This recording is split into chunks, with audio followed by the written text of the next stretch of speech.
Welcome back to Primetime News and a special welcome to our viewers on onespotmedia.com. Up first this evening, a worrying trend which is pushing up the country's COVID-19 death toll. Health Minister Dr. Christopher Tufton says people who have symptoms of COVID-19 are turning up too late at medical facilities for treatment. Now, speaking in Parliament this afternoon, the minister said this is sending up the fatality numbers as people are seeking medical help when they are in an advanced state of illness. Vashon Brown has the details. The number of positive cases of COVID-19 going down, the positivity rate consistently under 12%, the number of people hospitalized due to COVID-19 also on the decline.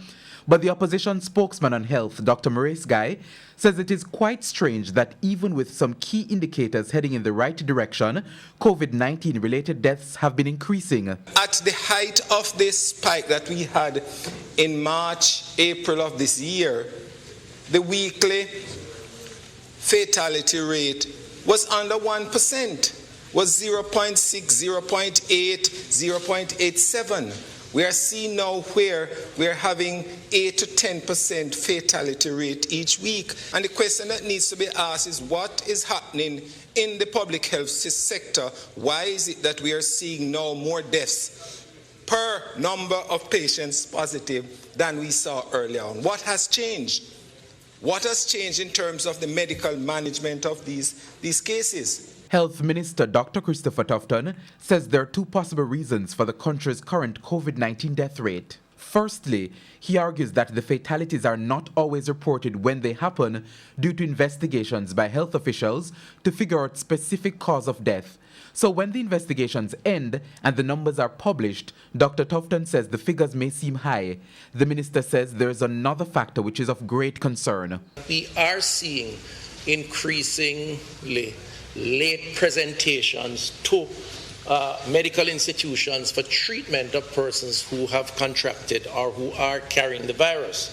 In other words, and it's not unusual to Jamaica, we are seeing persons who have symptoms and who try to self-medicate and to find their own solutions for one reason or the other, and end up at the hospital when they are in an advanced state of illness. And that is unwise, and I think that has contributed also to the severity of the cases in hospitals and, by extension, the ultimate consequence of death. In the meantime, the Delta variant continues to wreak havoc across the world. Already, the variant has been detected in over 100 countries.